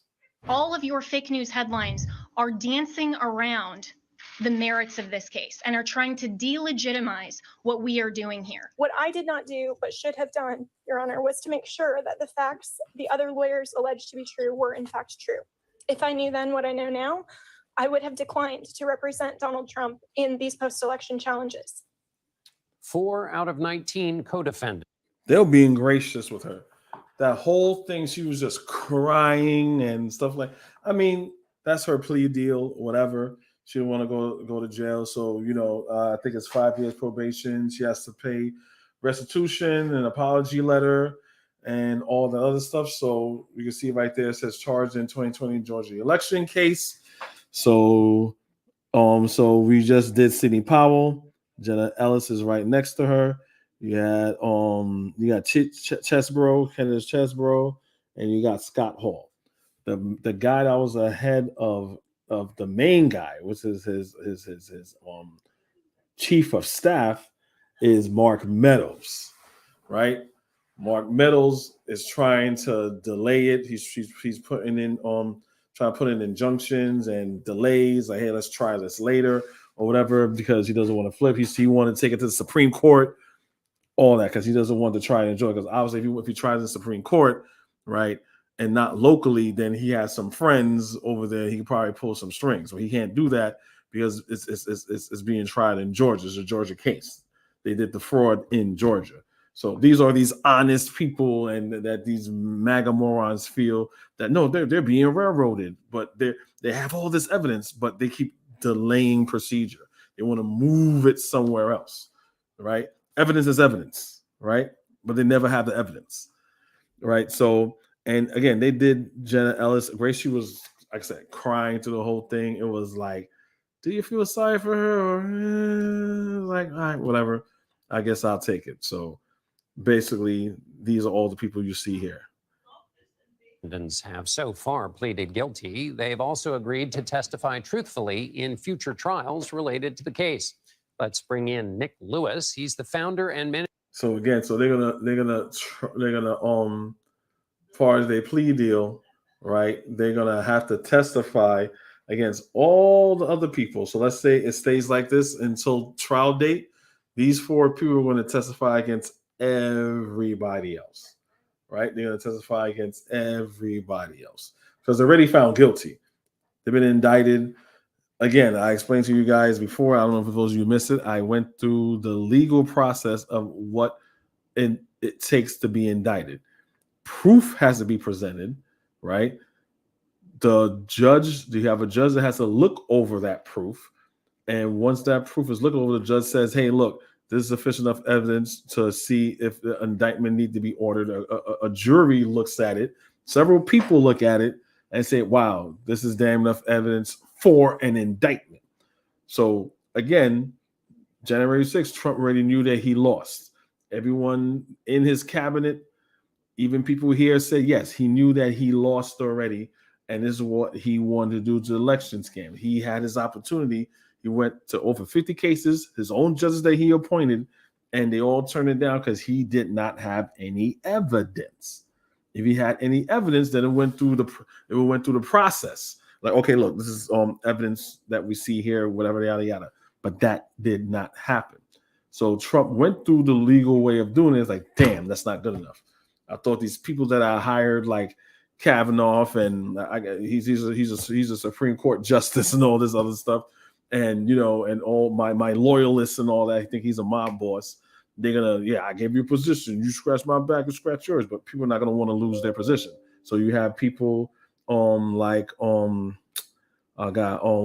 his name, William Barr, which is this Attorney General. William Barr is not gonna risk losing his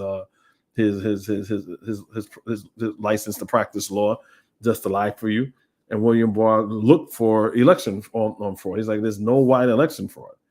And William Barr told him this. He told him that. He only surrounded himself with nuts. That's it.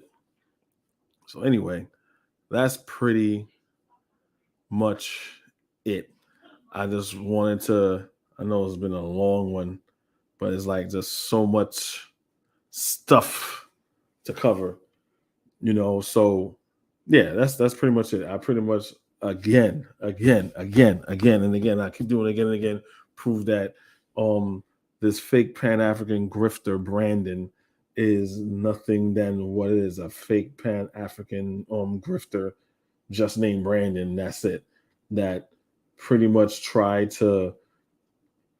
he's like a wolf in sheep's clothing, pretty much trying to say, well, let me use this pro-black stuff to promote white supremacy. Let me use Pan-Africanism to promote where we're going to look on other black people unfavorably through the lenses of white supremacy. Oh, you're a crackhead, we don't like you. You don't got a job, we don't like you. You know what I'm saying? Like, imagine if we would have did that, right? Imagine if we had someone like that. I'm not saying that, but you have people like Malcolm X that did drugs and all this other stuff. Yeah, people that were so low, and eventually they were able to have an opportunity to break out of it and to become something a lot bigger than what they are. You have people that should be on welfare, right? That are now public officials, right? Imagine if you judge someone based upon their poor life choices and just throw them away. but they only do that when it comes to black people. Everybody else, they get the benefit of the doubt. Everyone else, okay.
I had some technical difficulty. Damn. I'm sorry if I'm sorry for that. I am totally sorry for that. I had some technical difficulties. Just everything just went out for like a minute, and then everything just popped back up. Anyway, so basically, I believe I prove. Like I said before, I prove my point. You know what I'm saying? As far as the type of person, type of character this person is right now. You know what I'm saying? So I'm going to keep, as long as he promoting that Pan African lie under that black banner of love of black people globally, bad or good. You know what I'm saying? Those are our people. Those are George Floyd is our people. We're not gonna. They're not expendable to the point where we could just let racists and cops just kill them. You know what I'm saying? Breonna Taylor, she's ours, right? Trayvon Martin is ours. Mike Brown, he's ours. Abdul Diallo is ours. Rodney King, he's ours. I don't care what they did up to that point. Doesn't mean because they were doing something that you may not agree with means that they'll be able to be killed, right? And this is what this person is saying under the banner of Pan-Africanism, under love. Give me a fucking break. Anyway, guys, thank you all for joining me on Tough on Paper. Thank you for the commentary, naps, and yeah, I said that. Thank you, brothers, for really much. Thank you for doing that. This is what I do for you guys. Again, if you want me to do any show ideas or anything like that, put it in the comments. And until then, peace. Be safe. Happy so-called Thanksgiving. Give a shout out to the Native Americans, not the Wabos, but what I'm saying, just be thankful, for the things that you guys have, not for what you don't have. Be good to each other, be safe, eat and be merry. Peace. Until next time.